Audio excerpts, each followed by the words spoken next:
എനിക്ക് ഇവരോടൊക്കെ ഞാൻ മതവിശ്വാസിയാണ്, ഞാൻ അതിനെ എതിർക്കുന്നൊന്നുമില്ല, ഞാൻ അതിന്റെ എക്സ് മുസ്ലിം എന്നുള്ള ഒരു ടാഗ് ഒന്നും. അതിലൊരു കാര്യം ഞാൻ ആഡ് ചെയ്യാം. നിങ്ങളാ പറഞ്ഞ പറയും, എന്റെയും ലക്ഷ്യം നിങ്ങൾ എക്സ് മുസ്ലിം ആക്കണമെന്നല്ല, നിങ്ങളൊരു ബോധമുള്ള മുസ്ലിം ആക്കുന്നത് നമ്മളുടെ നിങ്ങൾ എന്നല്ല, പൊതുവെ ഏത് മനുഷ്യരായാലും അവർ വിശ്വാസം അവരുടെ പേഴ്സണൽ അഫയറായിട്ട് നിലനിർത്തണം.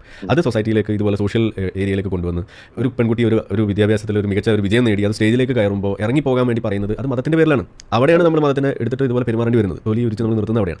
ഇനി തൊലിയുടെ കാര്യം തന്നെ പറയുകയാണെന്നുണ്ടെങ്കിൽ ഇപ്പോൾ ചേലാക്കർമ്മം എന്ന് പറയുന്ന ഒരു പ്രശ്നം, അങ്ങനെ ഒരു അന്ധവിശ്വാസത്തെ ഇവിടെ പ്രോത്സാഹിപ്പിക്കുകയും അതിനെക്കുറിച്ച് പറയാതിരിക്കുകയും ചെയ്യുമ്പോഴാണ് നമ്മൾ ഈ ഇസ്ലാമിന്റെ തൊലി മൊത്തത്തിൽ നമ്മൾ ഊരി കളയേണ്ട അവസ്ഥ നമുക്ക് ഉണ്ടാക്കുന്നത്, ഈ എക്സ് മുസ്ലിം ഒക്കെ പറയേണ്ടി വരുന്നത്. അല്ലാതെ ഇതിനെ അഡ്രസ് ചെയ്യാനുള്ള ഒരു ഇന്റർണൽ സംവിധാനം, മറ്റു മതങ്ങൾക്കൊക്കെ സംഭവിച്ചിട്ടുള്ള ഒരു ഇന്റർണൽ കറക്ഷൻ, ആ ഒരു സംവിധാനം, ഒരു റിഫോർമേറ്റീവ് ആയിട്ടുള്ള ഒരു ആക്ഷൻ അത് ഇതിനകത്ത് ഉണ്ടായാൽ നമുക്ക് നിങ്ങൾ വിശ്വാസിയായിട്ട് നിലനിൽക്കുന്നില്ലയോ എന്നുള്ളത് പോലും നമ്മുടെ വിഷയമല്ല. ഇപ്പോൾ ഞാനിപ്പോൾ പറയുകയാണെങ്കിൽ നമ്മൾ സംസാരിച്ചു തുടങ്ങിയപ്പോൾ നിങ്ങളോട് അസലായി അലക്കുന്ന ഞാൻ പറഞ്ഞു, നിങ്ങൾ ഈ രീതിയിൽ സംസാരിക്കുന്ന ഒരാളായിരുന്നുണ്ടെങ്കിൽ നമ്മൾ അത് പറയില്ല. കാരണം എന്താണ്, നമുക്ക് നിങ്ങളുടെ വിശ്വാസത്തെ കളിയാക്കേണ്ടി വരുന്നപ്പോഴാണ് നിങ്ങൾ ഈ വിശ്വാസത്തിന്റെ മണ്ടത്തരങ്ങളെ നിങ്ങൾ പൊലിപ്പിക്കുന്ന ആളാകുമ്പോഴാണ്.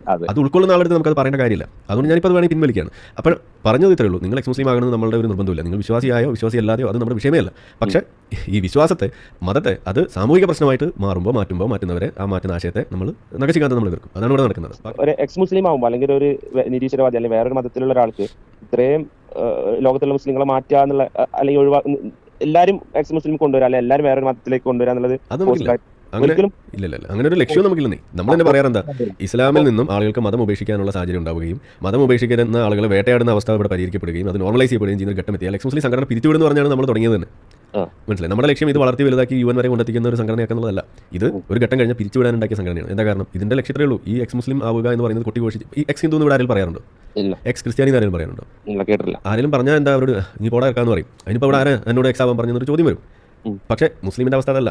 ലോകത്തെ എക്സ് മുസ്ലിം സംഘടന നിലനിൽക്കുന്നത് ഇന്ത്യയിൽ വരുമ്പോഴാണ് നമുക്ക് ഇതിന്റെ റെലവൻസ് നമുക്ക് പിടിയിട്ടത്. കാരണം എന്താണ്, നമ്മൾ ഫൈറ്റ് ചെയ്യുന്നത് വിതിന്റെ കമ്മ്യൂണിറ്റിയായി മാറുകയാണ്. യഥാർത്ഥത്തിൽ എക്സ് മുസ്ലിം മൂവ്മെന്റ് തുടങ്ങിയത് അത് ഇറാനിയൻ ഒരു ഇസ്ലാമിക് റെജീമിനോടുള്ള ഒരു എതിർപ്പും അവിടെ നിന്ന് ഓടി രക്ഷപ്പെട്ട് UK അഭയം പ്രാപിച്ചിട്ടുള്ള ആളുകൾ അവരുടെ ആ ഒരു പൊളിറ്റിക്കൽ സ്റ്റേറ്റ്മെന്റ് അഗെയിൻസ്റ്റ് ഇസ്ലാമിക് റെജീമാണ് ഈ എക്സ് മുസ്ലിം മൂവ്മെന്റ്. ഇത് തുടങ്ങിയത് UK 2007-2006 കാലഘട്ടങ്ങളിൽ. അപ്പോൾ അവർ ഫൈറ്റ് ചെയ്യുന്നത് ഇസ്ലാമിക് റെജീമിനോടാണ്. ഇന്ത്യയിൽ എക്സ് മുസ്ലിം മൂവ്മെന്റ് റെലവന്റ് ആവുക എപ്പോഴാണ്? പച്ചയ്ക്ക് പറഞ്ഞാൽ ഇന്ത്യ ഒരു ഇസ്ലാമിക രാജ്യമാകുമ്പോഴേ ഉള്ളൂ. അപ്പോൾ ഇവിടെ സത്യത്തിൽ റെലവന്റ് ആകുന്നത് നിങ്ങളെപ്പോലെയുള്ള ആളുകളാണ്, ബോധമുള്ള മുസ്ലിങ്ങൾ. അപ്പോൾ നമ്മൾ സൃഷ്ടിക്കാൻ ശ്രമിക്കുന്നത് അല്ലെങ്കിൽ ഇവിടെ ഉണ്ടാക്കാൻ ശ്രമിക്കുന്ന മാറ്റം എന്ന് പറയുന്നത് നിങ്ങളെപ്പോലെയുള്ള ആളുകൾ കൂടെ ഉണ്ടാക്കുക എന്നുള്ളതാണ്. ഇതിൽ പ്രശ്നം പറയുമ്പോൾ അത് മനസ്സിലാകുന്നത്, ഇതിൽ പ്രശ്നം പറയാൻ തയ്യാറാകുന്നത്, ഇതിൽ പ്രശ്നം ഉണ്ടെന്ന് സമ്മതിക്കുന്ന ആളുകളെ നമുക്ക് കണ്ടെത്താൻ കഴിയണം. ഇത് ഇവിടെ ഇല്ല. ഇവിടെ നമ്മൾ പ്രശ്നം ഉണ്ടെന്ന് പറഞ്ഞ ഉടനെ ഇപ്പോൾ നിങ്ങളെപ്പോലെ കമന്റ് സെക്ഷനിലൊക്കെ നോക്കി നിങ്ങളും BJPയുടെ പൈസ വാങ്ങിച്ചു എന്ന് പറയുന്നത് ഇവിടെ കമന്റ് ഇതിന്റെ താഴെ വരും. അപ്പോൾ ഇതിനകത്ത് സെൻസ് ആയിട്ടുള്ള എന്തെങ്കിലും ഒരു കാര്യം പറഞ്ഞാൽ നിങ്ങൾ ഉടനെ സംഖ്യയാകും. ഇതാണ് നിലവിലെ സാഹചര്യം. അപ്പോൾ നമ്മളത് വകവെച്ച് നിങ്ങൾക്ക് ഒന്നുകിൽ മിണ്ടാണ്ടിരിക്കാം, അല്ലെങ്കിൽ അത് വകവെക്കാൻ നിങ്ങൾക്ക് തുറന്ന് പറഞ്ഞുകൊണ്ടിരിക്കാം. നിങ്ങൾ തീരുമാനിക്കുക എന്ത് വേണമെന്നുള്ളത്. അതാണ് നമ്മൾ ഇതിൽ പറയാനുള്ളത്.